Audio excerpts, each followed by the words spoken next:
Je suis Catherine Levasseur et l'émission qui suit est mon projet d'accès. Bon visionnement!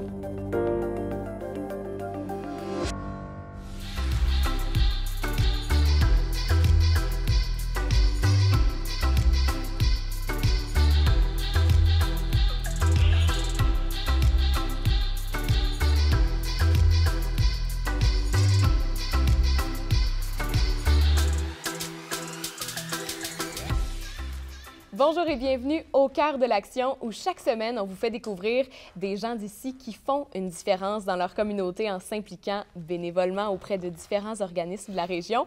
Et aujourd'hui, on reçoit Mme Diane Royer, bénévole chez Marraine Tendresse de l'Estrie. Bonjour, Mme Royer. Bonjour. Merci d'avoir accepté notre invitation et de nous parler aujourd'hui de votre implication chez Marraine Tendresse de l'Estrie qui vise à soutenir, finalement, aider les nouvelles mamans dans ce nouvel univers de la maternité. C'est ce que vous faites chaque semaine. Oui, chaque semaine, on va dans les maisons, on va rencontrer les jeunes mamans, on leur apporte du support. On fait 3 heures à 4 heures de bénévolat chaque semaine et on va voir les mamans, aider avec les bébés, rencontrer aussi les mamans qui ont des difficultés, comme les mamans aussi immigrantes. Donc, on a une large clientèle qui nous appelle et à ce moment-là, bien, on peut vraiment voir une différence avec ces bébés-là et ces mamans-là qui ont de l'aide de différents bénévoles qui viennent à la maison. Il faut le dire, les bébés, ça vous connaît quand même, là. C'est ce que vous avez fait toute votre vie. Oui. Moi, j'ai été infirmière pendant 25 ans au département de néonatologie au CHU. Et j'ai été aussi en clinique externe avec le suivi des grands prématurés, donc des bébés qui allaient plus ou moins bien au début, mais qu'on réussit finalement à sortir de l'hôpital et qu'on continue de suivre, mais qui vont bien par la suite. Et voilà. Alors, pour vous, ça a comme été une suite logique. Vous le saviez déjà que vous alliez faire du bénévolat chez Marraine de l'Estrie avant même de prendre votre retraite? Bien, je connaissais l'organisme et puis c'est sûr que je trouvais que c'était un super bel organisme. Et je m'étais dit qu'à la retraite, j'aimerais beaucoup participer à cet organisme-là. Puis c'était un beau bénévolat qui me plaisait beaucoup et que je voulais redonner à la société en me disant si j'ai du temps, il faut que j'aille vers cet organisme-là. Donc, peut-être 2 ans après avoir pris ma retraite, j'ai appelé à Marraine Tendresse et dans la semaine qui suivait, j'étais déjà marraine dans une maison. J'avais déjà une maman que je suivais. Et ça a été parfait. Qu'est-ce que vous tissez justement comme lien avec ces mamans que vous rencontrez? Parce que parfois, vous les voyez plusieurs fois, là, c'est pas seulement une fois. On les rencontre au moins 3 mois, ça c'est la base. Quand c'est des jumeaux, souvent, moi je vais dans les familles qui ont des jumeaux, ça peut durer jusqu'à 6 mois. Et puis l'année passée, on a une maman qui avait des triplets et elle, on l'a suivie pendant 1 an. Donc, c'est des familles avec qui on s'attache beaucoup, qu'on crée des liens. Les enfants nous reconnaissent, les enfants nous tendent les bras quand on arrive et maman est comme bien contente qu'on vienne lui apporter du support à chaque semaine. Donc, les bébés nous tendent les bras quand on arrive. C'est vraiment quelque chose qu'on ne peut pas rester insensible à ça. On s'attache beaucoup, beaucoup.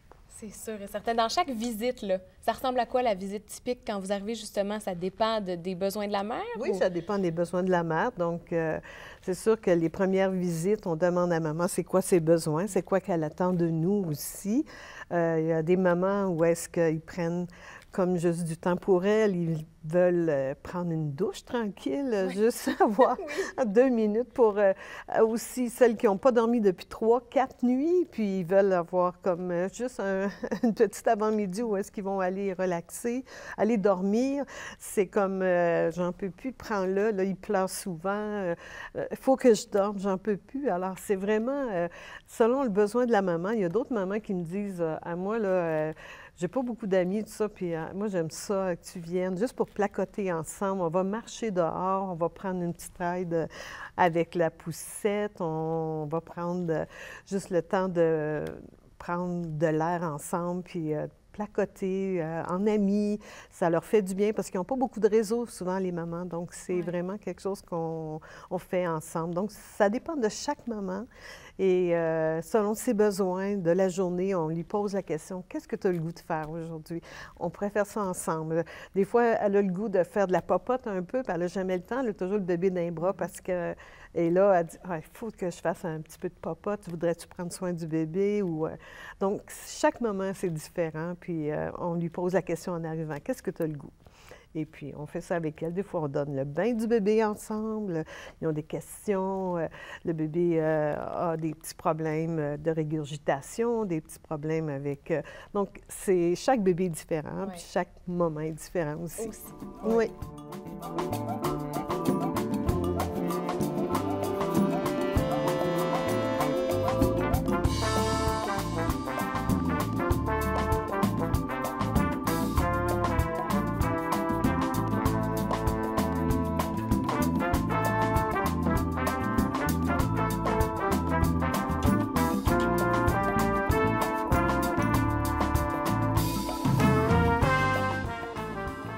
Madame Royer, avec Marraine Tendresse de l'Estrie, ça le dit, vous êtes une marraine, oui, vous accompagnez des mères et des enfants, mais il faut le dire, ces gens-là sont de tous les horizons.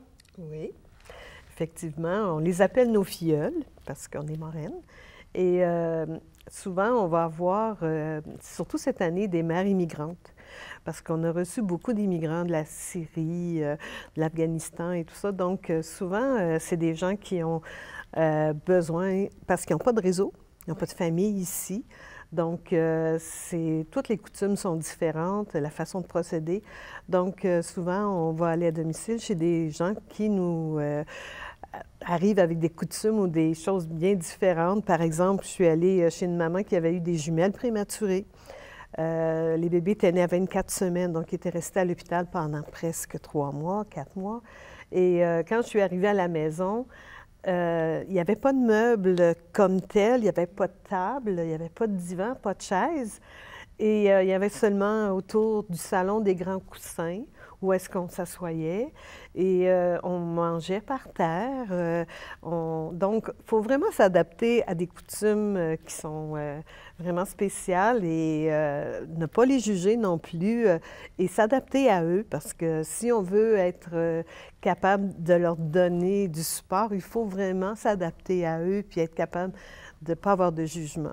Une maman musulmane aussi, dernièrement, bien, c'est sûr qu'il y a des gens qui jugent beaucoup, mais moi, je trouve que c'est une personne tellement agréable, tellement gentille. Alors, on apprend avec ces gens-là.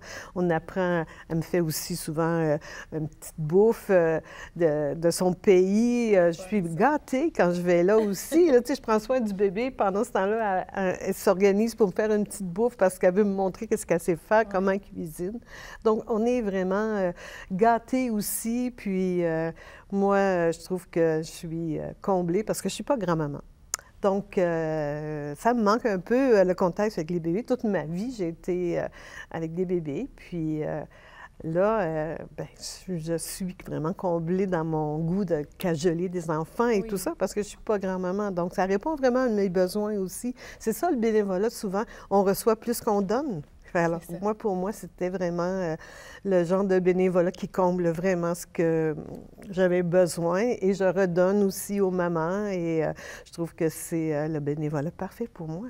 Est-ce que, vous l'avez dit, c'est des mamans différentes, des religions, des origines aussi. Est-ce que la maternité, c'est pareil pour tout le monde? Pas vraiment? Bien, la maternité, je dirais que... À quelque part, oui, c'est pareil. On voit les mamans qui aiment leur bébé et tout ça, qui sont vraiment... mais la façon, peut-être... certaines mamans vont masser les bébés, ils n'ont pas peur, c'est naturel. Ici, on est moins porté à faire ça comme maman, de mettre de l'huile, masser l'enfant. Donc, il y a des choses qui font un peu différemment que nous, on fait.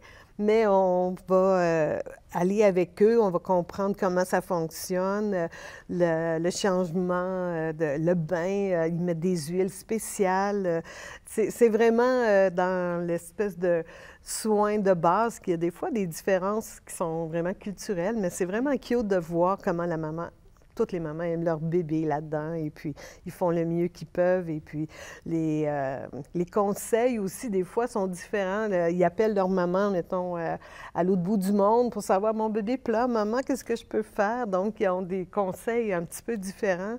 Puis là, ils vont voir leur médecin un peu plus. Puis là, les médecins ne disent pas la même chose. Donc, ils sont un peu comme beaucoup de conseils qui sont pas nécessairement les mêmes qu'on donnerait ici en Amérique, parce qu'ils téléphonent à l'autre bout du monde. Donc, c'est des mamans qui ont besoin d'être rassurées, je pense. Des mamans qui ont besoin de se faire dire, regarde, je pense que fais-toi confiance, parce que l'important, c'est que la maman soit capable de sentir que c'est une bonne maman. Puis moi, c'est ce que je me dis à chaque fois quand je vais les voir. Écoute, fais-toi confiance. Vraiment, tu es une bonne maman, t'aimes ton bébé. Puis je pense que c'est ça le plus important qu'il faut leur dire, de les rassurer dans leur rôle de maman. Parce que si on ne fait pas ça, on n'arrive pas de donner des conseils qui sont contradictoires dans tout ce qu'ils entendent, ça finit qu'ils sont tellement toutes mêlées qu'ils ne se font plus confiance. Et moi, c'est mon plus grand vœu, c'est de réussir à leur dire, fais-toi confiance. Tu es une bonne maman. Et tu es capable, avec tes bons soins, d'avoir un bébé qui va être heureux et tu vas être capable. Parce que c'est dans le fait d'être capable de les rassurer qu'ils vont devenir des bonnes mamans. Et qu'est-ce que ces nouvelles mamans-là vous disent quand vous passez?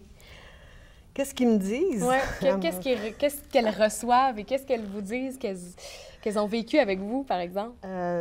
Bien, dernièrement, en tout cas, il y a une maman musulmane qui me dit, tu sais, ce que j'aime le plus avec toi, c'est que je ne me sens pas jugée.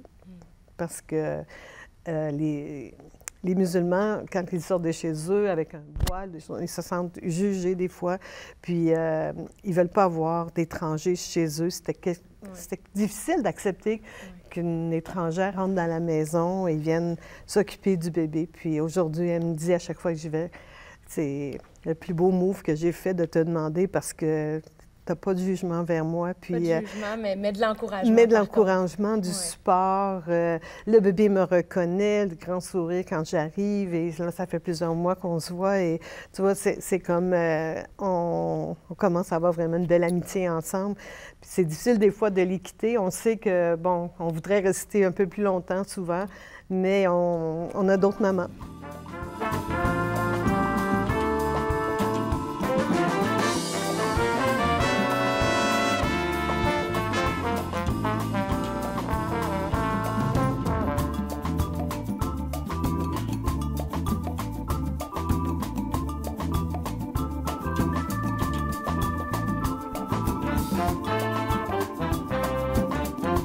Madame Royer, chez Marraine Tendresse de l'Estrie, bien oui, vous rencontrez tellement de mamans, de bébés que vous voyez grandir aussi.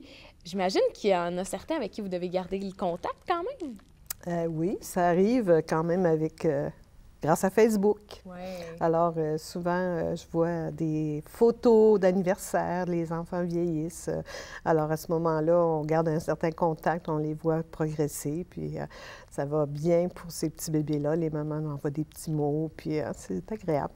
Ça doit être émouvant quand même de voir ça. Vous savez que vous avez contribué une petite contribution, oui. Une grosse contribution quand même, c'est d'aider justement les mamans et les enfants à bien commencer cette nouvelle vie-là? Oui, c'est sûr que les mamans qui ont eu le support souvent nous le disent. Une chance que vous étiez là, j'étais plus patiente, je pouvais me reposer.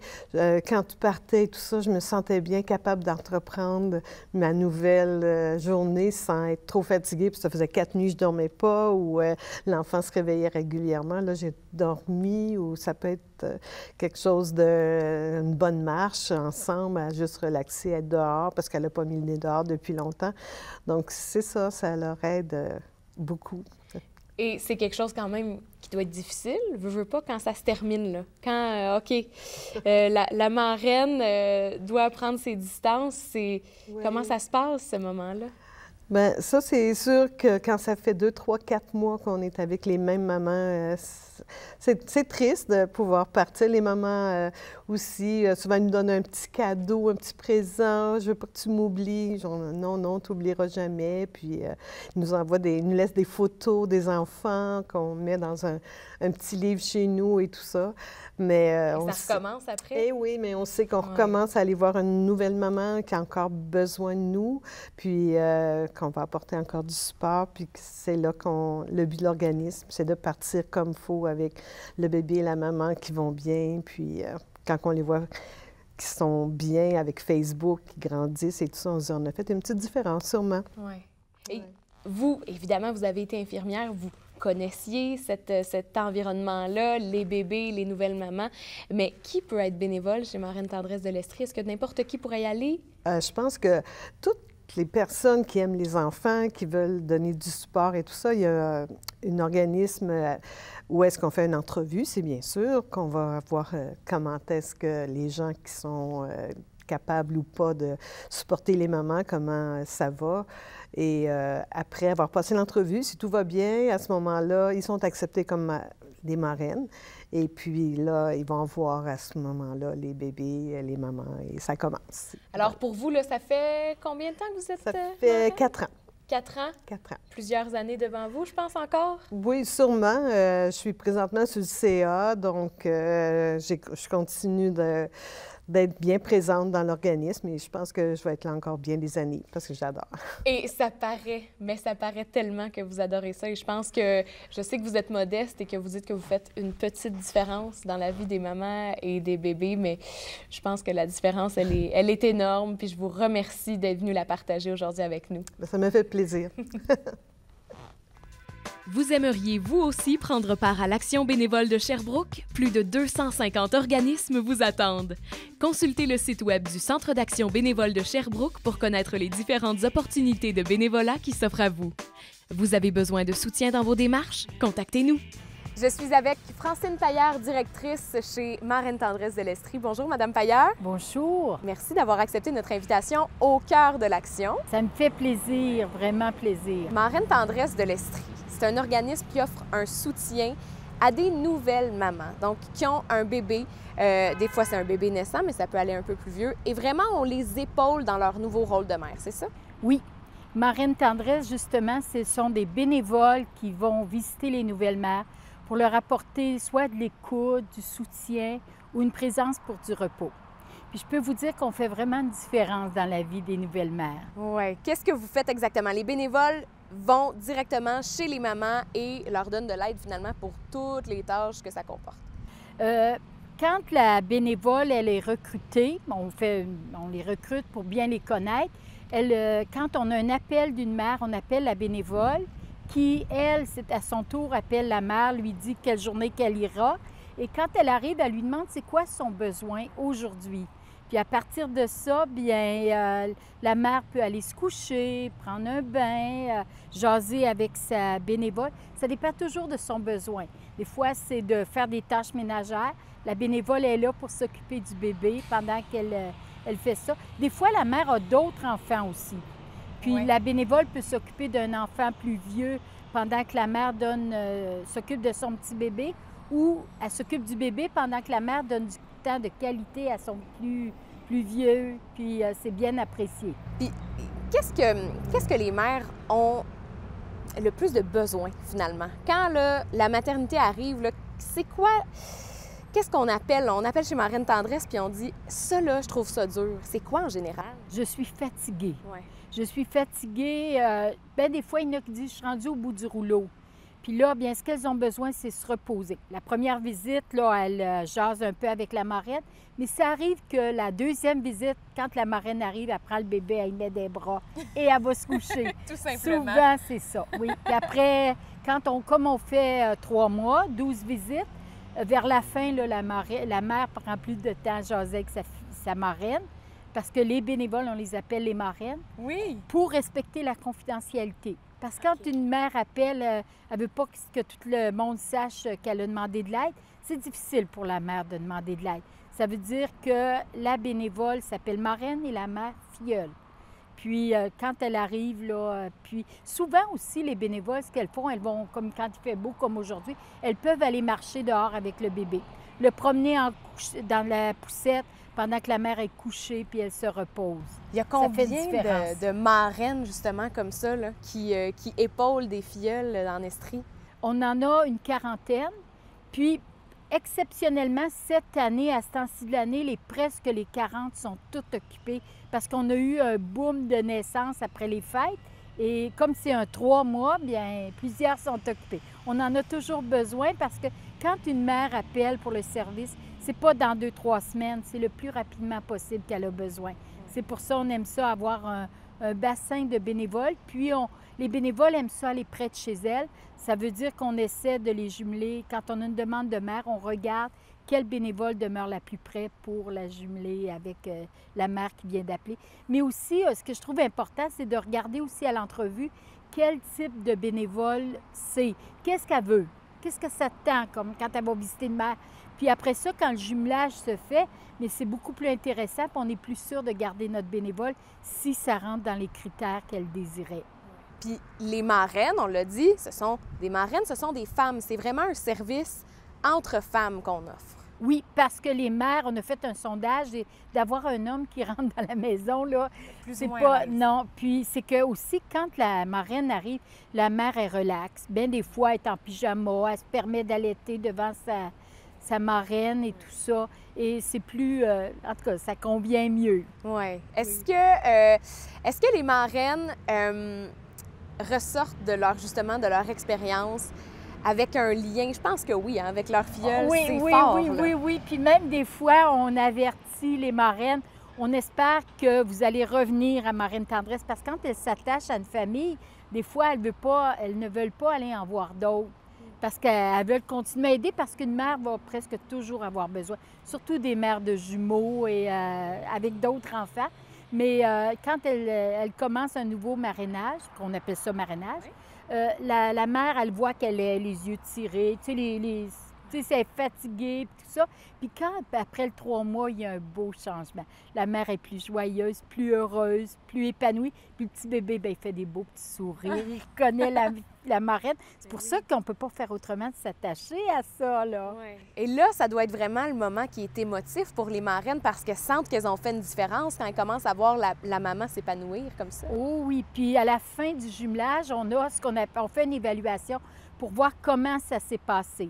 Et moi, en ayant l'expérience que j'ai, là, des fois, là, les mères disent « Une chance que ma marraine est là, elle m'a sauvé la vie. » Parce qu'on pense que ça n'existe pas des mères qui sont vraiment découragées à venir à penser au suicide, mais oui. Puis aussi, ça se fait pas, là. Celles qui demandent notre service le font pas, mais ça arrive que les mères sont tellement épuisées qu'ils ont le goût de brasser leur bébé. Ouais. Et c'est ça que nous, celle qui a fondé Marraine Tendresse, Marie-Paul Elwin, c'est ça qu'elle a voulu, c'est pour ça qu'elle a voulu fonder le service. Elle s'est dit, bien, une de ses consoeurs de travail, un matin, est arrivée, puis elle s'est jetée dans ses bras en pleurant. Elle disait, j'ai failli cette nuit étouffer mon bébé, tellement j'étais fatiguée, déprimée. Puis là, Marie-Paul a dit, quand je vais être à la retraite, moi, je vais fonder un service qui va venir en aide aux nouvelles mères pour éviter justement qu'elles se découragent. Et c'est comme ça qu'est née Marraine Tendresse. Et cette année, ça fait 25 ans que c'est fondé, que ça existe, Marraine Tendresse. Et vous êtes vous-même maman et grand-maman aussi. Oui. Alors, vous savez tout ce que ça comporte quand même comme changement dans une vie, l'arrivée des enfants. Est-ce qu'il il doit y avoir beaucoup de marraines aussi qui sont mamans et qui peuvent parler de leur expérience avec leur filleule? Oui. Puis, mais on en a manqué cette année. Une chance qu'on avait des étudiantes de l'université en psychoéducation ou en travail social qui avaient un espace d'horaire pour donner un 3 heures à une mère et qui avaient le goût de faire ça. Ça veut dire qu'elles sont venues nous donner un coup de main, mais bien des mères préfèrent avoir une grand-mère, justement pour avoir des conseils, Mais on ne va pas chez la mère pour lui dire quoi faire. Ça, c'est important. On est là, on pense, nous, à Marraine Tendresse, que c'est la mère la plus compétente pour s'occuper de son bébé. Mais on est là pour l'épauler, puis si elle a besoin de petits trucs, bien, on peut lui conseiller des petites choses, là, de par l'expérience qu'on a, mais c'est vraiment le fun. La mère est tellement heureuse d'être écoutée, puis surtout encouragée dans son rôle de mère. C'est ça notre but, là, d'encourager la mère. Les bénévoles, les marraines, qu'est-ce qu'elles vous disent? Qu'est-ce qu'elles vous rapportent de leur expérience avec Marraine Tendresse? Ah bien, elles nous rapportent souvent que ça va bien, qu'elles sont heureuses, puis qu'elles se sentent utiles. Puis il y a des fois aussi que c'est plus difficile. Il y a des marraines qui vont dans des familles où c'est plus difficile. Puis elles nous disent, je le sais pourquoi que Marraine Tendresse existe. Je sais que je vais faire une différence. Tu sais, c'est difficile, mais je vais faire une différence dans cette famille-là. Est-ce que vous avez vous vous souvenez des fois, des expériences, des anecdotes, des accompagnements qui ont vraiment été marquants? Oh boy! Il doit en avoir beaucoup. Oh, il y en a beaucoup, beaucoup. Comme il y a des mères là, qui disaient, là, ma marraine, quand elle arrive, là, je me sens en sécurité, je me sens bien. Il y en a qui disent, c'est vrai, que c'est la seule visite qu'elles ont de toute la semaine. C'est pour ça qu'elles ont hâte que la marraine arrive. Oh oui, puis surtout, moi, ce qui m'a frappé le plus, c'est quand il y en a qui disent qu'ils ne voyaient plus la lumière au bout du tunnel et la marraine qui arrivait, puis qui l'encourageait. Des fois, c'était 2 fois par semaine au début qu'elle y allait pour que ce soit vraiment plus aidant. Puis après ça, la mère prenait son énergie puis sa bonne humeur. Puis il y en a qui disent, dans l'évaluation, j'ai comme trouvé une grand-mère pour mes enfants.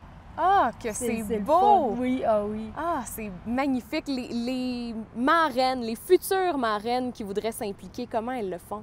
Bien, elles, soit qu'elles nous envoient un courriel ou nous téléphonent à l'organisme, on leur envoie un document qui explique un peu c'est quoi être marraine. Et après ça, on les rencontre en entrevue parce que je trouve ça important pour apprendre à mieux les connaître. Puis quand une mère appelle, dans ma tête, je connais vraiment bien mes bénévoles. Les bénévoles qui viennent chez nous, ça veut dire déjà quand une mère appelle, j'ai déjà en tête quel bénévole que je veux, avec qui je vais la jumeler. Puis Francine, les matchs sont tellement bien. Bon, ben tant mieux. On va peut-être faire un match parfait. Francine Pailleur, merci d'avoir été avec nous au cœur de l'action aujourd'hui. Ça m'a fait vraiment plaisir de parler de Marraine Tendresse.